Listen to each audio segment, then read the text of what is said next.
Salut à vous tous, bienvenue sur CC Info 91, la chaîne YouTube consacrée aux non-voyants.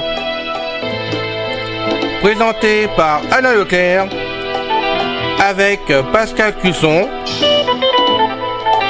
musique de notre ami José Licenciato, qui nous l'offre gratuitement la musique, merci à lui.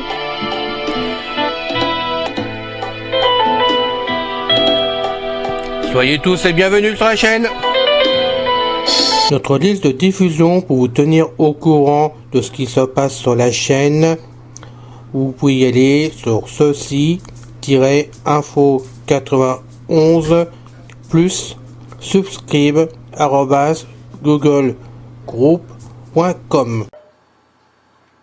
Mes très chers amis, bien le bonjour. C'est encore une fois Pascal Cusson parmi vous pour la chaîne Ceci Info 91, chaîne YouTube créée par notre ami Alain Leclerc, destinée à vous apporter des réponses et sur une foultitude de sujets allant de l'informatique, en passant par les recettes de cuisine, l'histoire et une foultitude d'autres sujets qui j'espère vous intéresseront. Aujourd'hui, nous continuons notre série intitulée « Qu'est-ce que ?» La dernière fois, nous avons parlé de... dans « Qu'est-ce que ?» nous avons parlé de la surface interne de la Terre. Et j'ai été agréablement surpris lorsque mon frère de cœur Alain m'a appris que plus d'une centaine de personnes avaient écouté ce podcast. Donc franchement, je pensais que c'était un sujet qui n'intéresserait pas grand monde, mais plus d'une centaine de visites, franchement, ça m'a fait chaud au cœur et ça me donne envie de continuer la série « Qu'est-ce que ?» Et aujourd'hui, pour continuer concernant la Terre, nous allons aller à la surface et parler d'un truc qui s'intitule « Les types de sol ». Bonne écoute. Le sol est la couche superficielle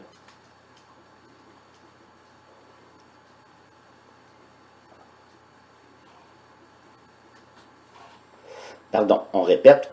Le sol est la couche superficielle de la croûte terrestre qui peut être modelée et sur laquelle les végétaux poussent.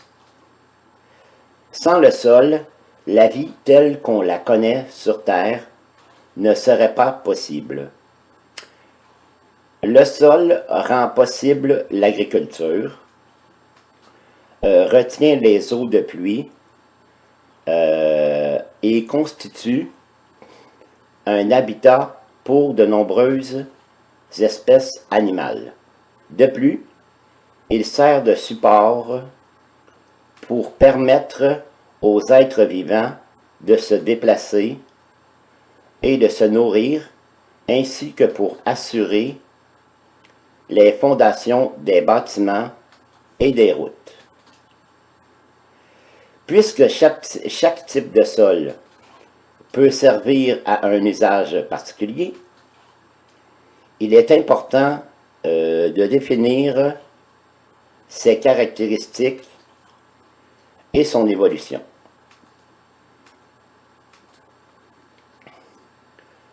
La formation d'un sol.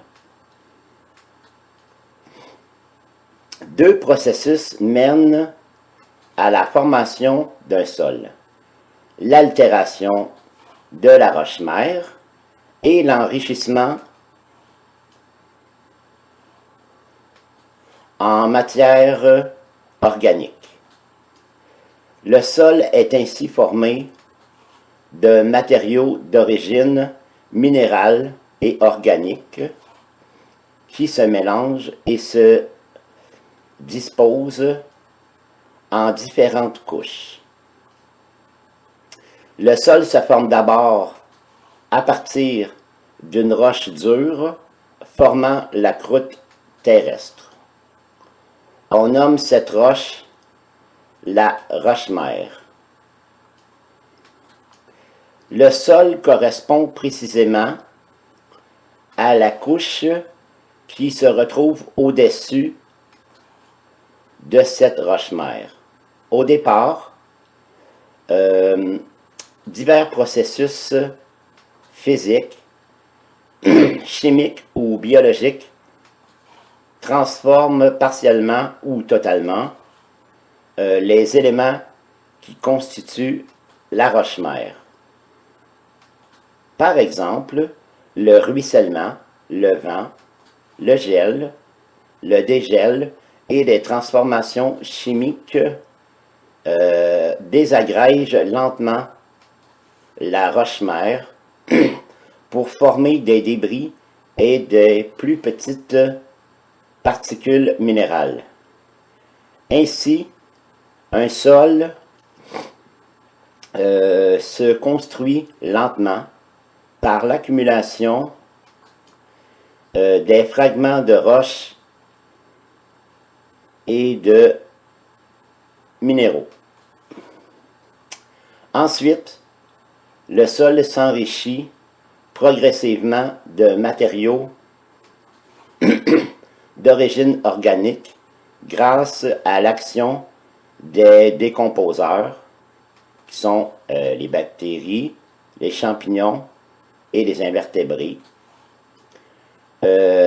qui dégradent des débris d'origine végétale, par exemple des racines mortes, des feuilles, des écorces, des fruits, etc. Et animales, par exemple les excréments, les plumes, les cadavres, etc.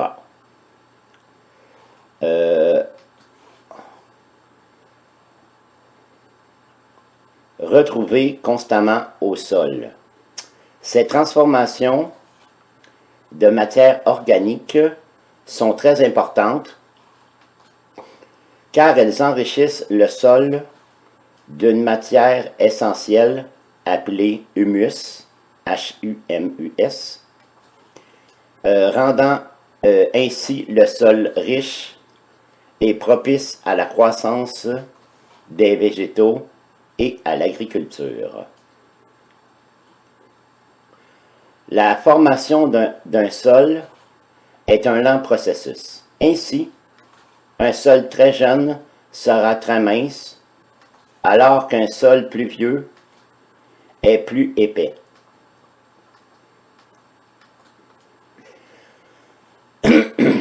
La composition d'un sol. On retrouve 4 composantes dans un sol: l'eau, l'air, les minéraux et la matière organique. C'est la proportion et l'organisation de ces différentes composantes qui déterminent les propriétés du sol et l'usage que l'on peut en faire. La teneur en eau d'un sol déterminera sa capacité à retenir l'eau. On parlera alors d'un sol plus ou moins drainé ou ayant une forte ou faible rétention d'eau. L'eau peut se retrouver dans le sol sous forme solide, comme de la glace, ou sous forme liquide. La teneur en air d'un sol détermine son niveau d'aération. Un sol peu compacté est plus propice à laisser entrer l'air qu'un sol écrasé. Ainsi, l'air sera plus ou moins présent. Les matières organiques peuvent être diverses. On peut retrouver des organismes vivants, par exemple racines végétales, insectes, mammifères, fouisseurs, etc. Il peut aussi s'agir de débris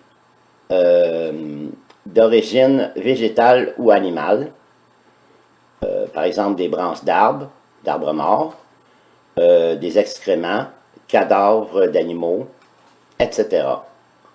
La proportion minérale du sol provient de la dégradation de la roche-mère.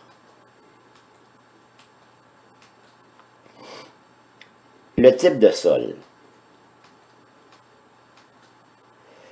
Le type de sol est déterminé par la dimension des particules qui le composent et par leur agencement. Les sols varient en fonction de leur texture et de leur structure. La texture d'un sol dépend de la taille des particules qui le composent.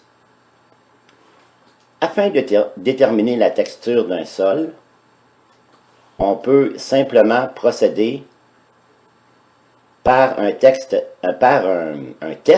tactile ou par le test du fameux verre d'eau ou bocal d'eau si vous voulez. En effet, un sol composé majoritairement d'argile forme une boule qui se tient dans la main, alors qu'un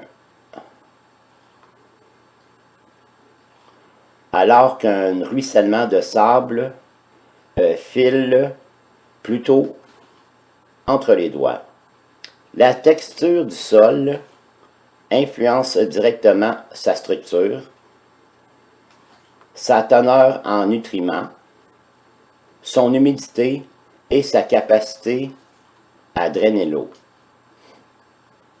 On peut regrouper les sols en 4 grands types. Il y a le sol sableux, le sol limoneux, sol argileux et sol humifère, c'est-à-dire humide. Le sol sableux. Sa texture contient surtout du sable. Sol très poreux qui ne retient pas l'eau.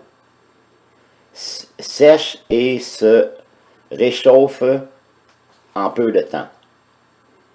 Structure. Glisse entre les doigts en raison de l'absence de cohésion entre les particules.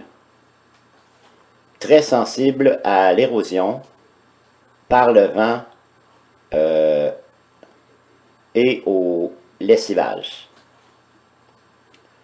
Quel type de culture qu'on peut y faire ne convient pas aux végétaux ayant besoin de beaucoup d'eau, convient à la culture de l'asperge, de la carotte, de la pomme de terre, des cactus, etc. Ses avantages, sol qui se travaille bien et qui draine bien l'eau, peut être réchauffé très rapidement.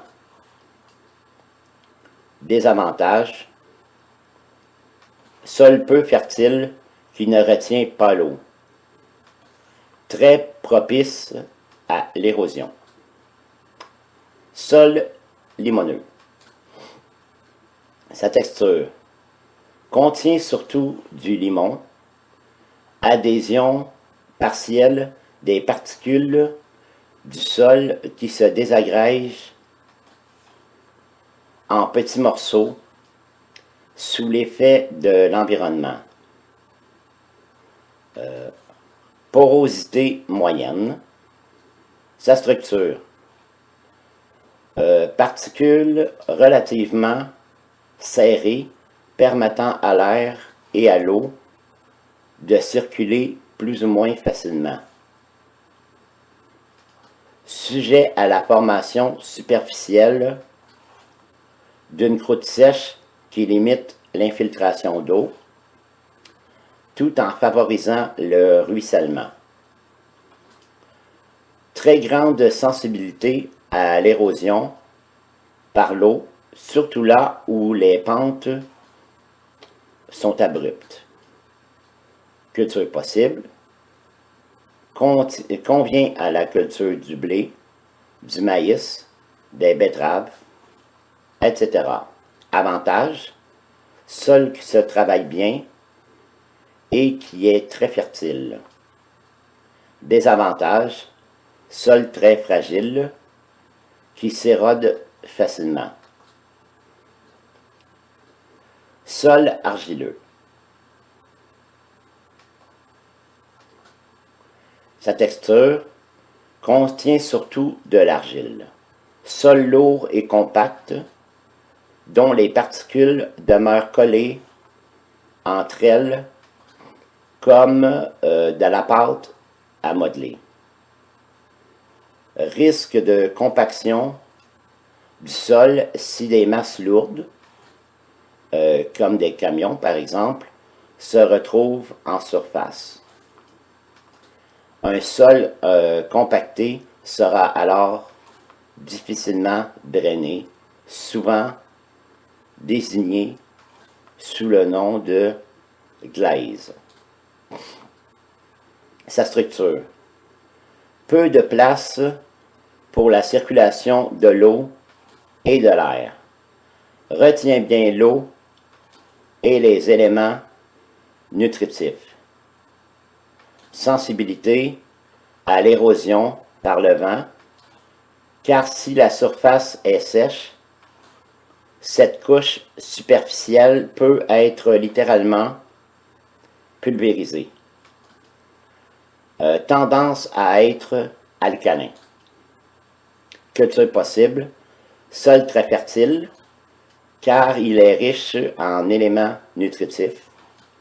Il ne doit pas être gorgé d'eau afin de ne pas affecter la croissance végétale.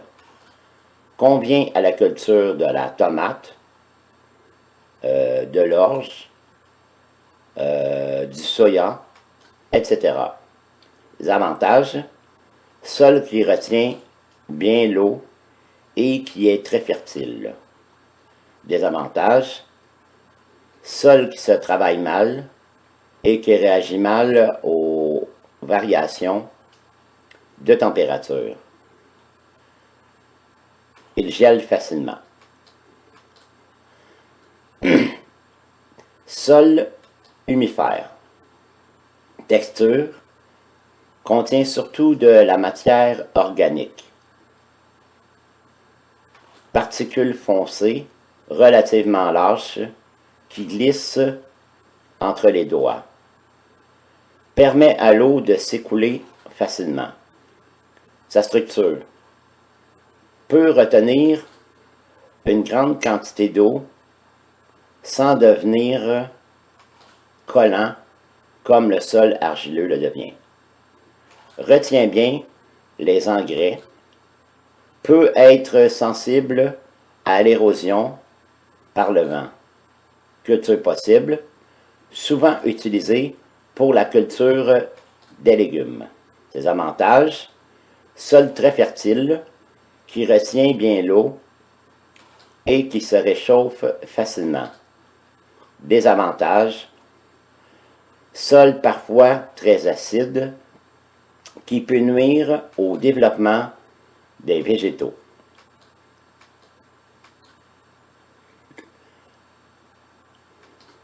Important à retenir, aucun type de sol n'est meilleur que les autres. Chacun possède des avantages et des inconvénients. En fait, la qualité d'un sol dépend de l'utilisation que l'on veut en faire et de leur situation géographique, donc du climat. Le meilleur sol pour l'agriculture est un sol bien équilibré. Il doit contenir une bonne proportion d'argile, de limon et de sable, ainsi qu'une bonne quantité de matière organique. Voilà, chers amis, j'espère que cet autre podcast de la section de la rubrique Qu'est-ce que vous a plu? Donc, moi je trouve que oui, parfois c'est des sujets ardus que je vais aborder dans cette rubrique, Mais je crois qu'on va tous s'en trouver enrichis d'une manière intellectuelle. Et comme je dis toujours, un jour sans apprendre quelque chose, c'est un jour de perdu. Alors, jusqu'à la prochaine fois, prenez bien soin de vous. N'oubliez pas de parler de la chaîne CC Info 91 dans vos réseaux d'amis par email ou bien Facebook, Twitter, LinkedIn, sur vos pages de réseaux sociaux, c'est cela, et puis d'afficher les liens de nos podcasts. À chaque semaine, si vous pouvez, afficher-les sur vos murs, sur lesquels vous partagez vos passions avec vos amis.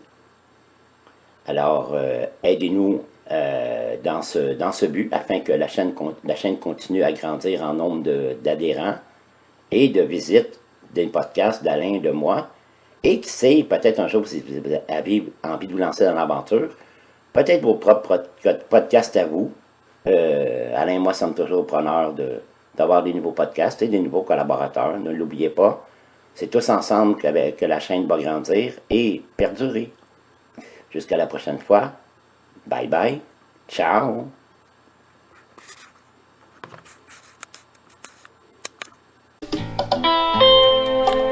C'est fini les amis. Merci d'être passé sur la chaîne. Je vous dis à bientôt avec Pascal. Pensez à vous abonner, c'est important pour nous. Pensez à venir sur notre forum, c'est aussi important pour nous. Bye bye les filles. Salut les gars. À bientôt.